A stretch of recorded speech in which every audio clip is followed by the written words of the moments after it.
Reunión de máis dunha hora na subdelegación do Goberno. Nela estiveron presentes o comisario de Pontevedra, a subdelegada e o alcalde de Vilagarcía. Un encontro organizado co fin de deixar claro os altos índices de criminalidade que lle daban a este concello do Salnés. Uns datos elevados que se deben a infraccións administrativas, segundo dixeron esta mesma mañá. Ana Ortiz quiso deixar claro esta mañá que o índice de criminalidade en delitos graves baixou en Vilagarcía. En el caso concreto de Villagarcía, decimos y seguimos manteniendo que es una ciudad segura. ¿Por qué decimos que es una ciudad segura? ¿En qué nos basamos objetivamente para hacer esta afirmación? Pues nos basamos en que los delitos graves han bajado casi un 5%, un 4,5%. Es cierto que han subido algunas infracciones administrativas, pero lo fuerte y los delitos que más nos preocupan a los ciudadanos han bajado más de un 4%. O alcalde Alberto Varela tamén quixo salientar a seguridade e calidade de vida que posúe o seu concello.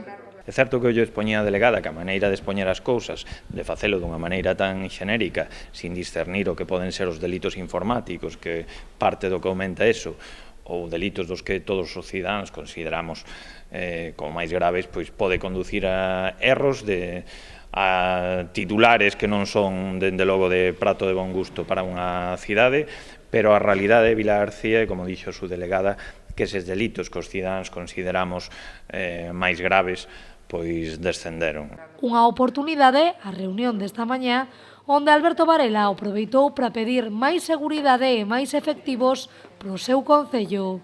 Tamén lle pedí a súa delegada, evidentemente, porque todos os cidadáns pasa coa Policía Local, pasa coa Policía Nacional e a Guardia Civil, pois que os cidadáns todos nos sentimos máis seguros, máis tranquilos, se hai unha presencia da policía polas rúas, nos transmite unha tranquilidade aos cidadáns. E pedí un esforzo á subdelegada para que, cando sexa inmediatamente, se é posible, pois que teñamos máis presencia da Policía Nacional, que se reforce a Comisaría de Policía Nacional. O que a subdelegada dixo que para antes deste verán, entre os alumnos en prácticas e a bolsa de horas facilitada pola Comisaría, Vilagarcía contará cunha maior presenza da Policía Nacional de cara á época estival.